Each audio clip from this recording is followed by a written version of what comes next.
नाज़रीन अहम ख़बर ॾींदा हलूं था। ॻोठ कासिम विगियो में कुछ ॾींहं अॻु राति जी ऊंदाही में नामालूम माण्हुनि पारां काज़िम अली विगियो जी दुकान खे बाहि ॾेई साड़े छॾियो आहे। दुकान में पियल सामान जंहिंमें खाइण पीअण जूं शयूं 25 मण फुटियूं ऐं कैश रक़म पिणु पियल हुई, जेके सड़ी राख थी वियूं आहिनि। साफ़ नालो दाईंदे काज़िम विगियो, गुलाम हाजी, अब्दुल्ला ऐं ॿियनि ॿुधायो त कुझु ॾींहं अॻु असांजे दुकान खे बाहि ॾेई साड़ियो वियो आहे। असीं ग़रीब पोरियत आहियूं, असांजो गुज़र सफ़र न दुकान ते थींदो हुयो। असीं आला अख़्तरनि खां मुतालबो कयूं था त दुकान खे बाहि ॾिननि ख़िलाफ़ कार्रवाई कई वञे ऐं असांजी माली मदद कई वञे। 20 सफ़र जी राति असांजा ॿार जेके हुया, लेडीज़ ऐं असांजा ॿाहिरि या घर जा जेके फ़र्द हुया, सभु मजलिस ते वेल हुया ऐं राति जे टाइम ते को बाहि ॾेई वियो आहे असांजी गैर मौजूदगीअ में ऐं राति जी ऊंदाही में बाहि ॾेई उहो फ़रार थी वियो आहे। जंहिं मां जेको दुकानु सड़ियो, छित खे बाहि लॻी, छित हेठि किरी। उन खां बाद में असांखे ख़बर पई ऐं बाद में असां आयासीं बाहि दुश्मनी में बाहि ॾिनी आहे। जी जी बिल्कुलु दुश्मनी सां बाहि ॾिनी वई आहे।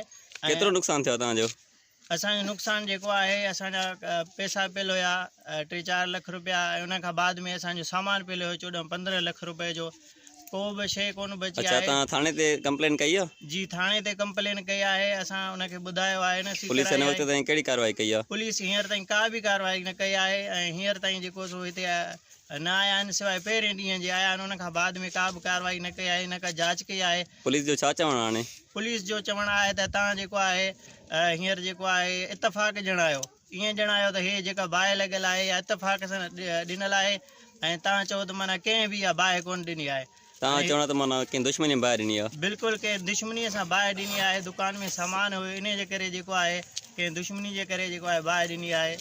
मां सुठो पियो त पोड़ो माण्हू नज़र कमज़ोर हुई, बाहि लॻी। पोइ मुंहिंजो छोकिरो आयो, ॾऊं मोटी आयो मजलिस तां, उन जी बाहि ॾिठी, भॼंदो आयो। ॾिठाईं छोकिरो त अंदरि कोन्हे न, दर आयो पिया, कुर्फ आयो पिया, छोकिरो मथे सुतल हो, उनखे वठी आयो, उथारियईं, वीचारो बेहोश थी वियो। लही आयो हेठि। पोइ असीं बाहि मिसामण जे लाइ माण्हू, राति जो टाइम हो, 12 जो टाइम हो, बाहि मिसामण जे लाइ को माण्हू हुयो ई कोन। पोइ त गॾु थिया, कंहिं मिसमाई कंहिं बाहि वधी वई घणी, ॿिए कमरे खे बाहि लॻी। ज़हन में आयो मुंहिंजो क़ुर शरीफ़ अंदरि पियो आहे।